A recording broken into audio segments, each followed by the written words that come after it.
മലപ്പുറത്ത് താനൂരിൽ MDMAയ്ക്ക് പണം നൽകാത്തതിനാൽ യുവാവ് മാതാപിതാക്കളെ ആക്രമിച്ചു എന്നൊരു വാർത്ത വരുന്നു. യുവാവിന്റെ പരാക്രമം കാരണം നാട്ടുകാർ ഇയാളുടെ കൈകാലുകൾ ഒടുവിൽ കെട്ടിയിട്ടു. താനൂർ പോലീസ് ഇടപെട്ട് ഡി അഡിക്ഷൻ സെന്ററിലേക്ക് മാറ്റിയിട്ടുണ്ട്. ലഹരി ജീവിതം നശിപ്പിച്ചെന്ന് യുവാവ് പറയുന്ന ദൃശ്യങ്ങൾ റിപ്പോർട്ടറിന് ലഭിച്ചു. നമുക്ക് ആ പ്രതികരണങ്ങളൊന്ന് കണ്ടുവരാം. പുതിയ തലമുറയോടാണ് എനിക്ക് സംസാരിക്കാനുള്ളത്.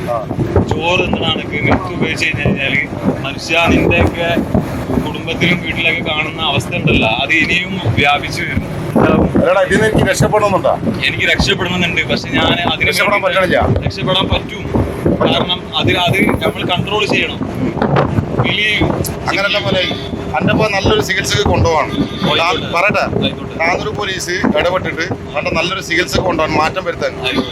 അപ്പോ എനിക്ക് മാറാനുള്ള ഒരു താല്പര്യം ഉണ്ടല്ലോ അല്ലേ? മാറാനുള്ള താല്പര്യം ഉണ്ട് തീർച്ചയായിട്ടും.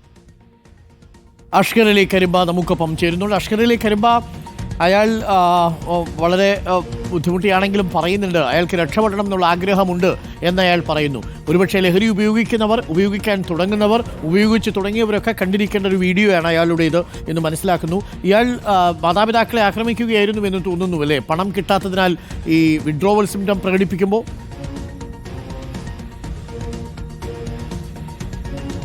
അരുൺ, ഇന്നലെ വൈകുന്നേരമാണ് ഈ താലൂർ പോലീസ് സ്റ്റേഷൻ പരിധിയിൽ സംഭവം ഉണ്ടാകുന്നത്. ഇയാൾ ആദ്യഘട്ടത്തിൽ നേരത്തെ തന്നെ ഇയാൾ പറയുന്ന ദൃശ്യങ്ങൾ തന്നെ നമ്മളോട് പറയുന്നുണ്ട്. ഫോർട്ട് കൊച്ചിയിലുള്ള ഒരു സുഹൃത്തുമായി ബന്ധപ്പെട്ടുകൊണ്ടാണ് ഇയാൾ ആദ്യഘട്ടത്തിൽ ലഹരി ഉപയോഗിക്കുന്നത്. ഒരു സൗഹൃദത്തിൻ്റെ പേരിൽ തുടങ്ങിയ ലഹരിയാണ്. പിന്നീട് അതിന് അടിമയായി മാറുന്നു. നിരന്തരമായി MDMAയ്ക്ക് അടിമയായി മാറുന്നു. പിന്നീട് അതിന് ആവശ്യത്തിന് പണം കണ്ടെത്താൻ കഴിയാത്തൊരു സാഹചര്യത്തിലാണ് ഇയാൾ അക്രമവാസന പുറത്തെടുക്കുന്നത്. ഇന്നലെ ഇയാൾ മാതാപിതാക്കളോട്, അഥവാ തൻ്റെ പോക്കറ്റ് മണിക്ക് ആവശ്യമായ പണം ചോദിക്കുന്നു. പക്ഷേ മകൻ ലഹരി ഉപയോഗിക്കാനാണ് ഈ പണം കൊണ്ടുപോകുന്നത് മനസ്സിലാക്കിയ മാതാപിതാക്കൾ അതിന് തയ്യാറാകാതെ വരുന്നു. ഇതിന് തൊട്ടു പിന്നാലെയാണ് MDMA ഉപയോഗിക്കാൻ പണം നൽകാത്തതോടെ ഇത്തരത്തിൽ അക്രമത്തിലേക്ക് മുതിരുന്നത്. ആദ്യഘട്ടത്തിൽ പിതാവിനെയും പിന്നീട് മാതാവിനെയും അതുപോലെ തന്നെ വീട്ടിലുണ്ടായിരുന്ന പിതാവിൻ്റെ മാതാവിനെയും ഒക്കെ തന്നെ ഇയാൾ ആക്രമിക്കാൻ ശ്രമിച്ചു. മൺവട്ടി ഉപയോഗിച്ചാണ് ഇയാൾ ആക്രമിക്കാൻ ശ്രമിച്ചത്. പിന്നീട് വലിയ ബഹളമായതോടെ തൊട്ട അയൽവാസികളും നാട്ടുകാരും ഒക്കെ തന്നെ ഓടിക്കൂടുകയും ബലപ്രയോഗത്തിലൂടെ ഇയാളെ കീഴടക്കി ഇയാളെ ബന്ധിക്കുകയുമായിരുന്നു.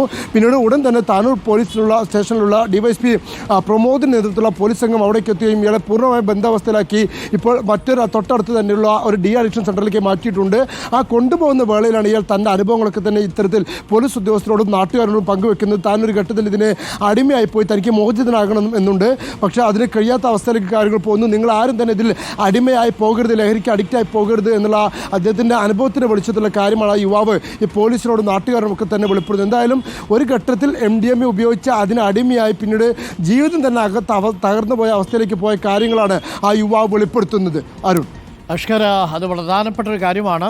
രക്ഷിതാക്കളെ ആക്രമിക്കാൻ പോവുക, നാട്ടുകാർ ഒരു വഴിയുമില്ലാതെ അയാളുടെ കൈകാലുകൾ കെട്ടിയിടുക, പോലീസ് വരിക, ഡി അഡിക്ഷൻ സെൻ്ററിലേക്ക് കൊണ്ടുപോകുന്ന വഴിയിൽ അയാൾ പറയുക ഇത് ഉപയോഗിക്കരുത്, ഇത് വലിയ കുഴപ്പമാണ് ഉണ്ടാക്കുന്നതെന്ന് അയാൾ പറയുമ്പോൾ സ്വന്തം അനുഭവത്തിൽ നിന്നുള്ള സാക്ഷ്യപ്പെടുത്തലായി പ്രിയപ്പെട്ട പ്രേക്ഷകരും അത് കണക്കിലാക്കണം. Reporter war against drugs campaign നമ്മൾ തുടരുകയാണ്.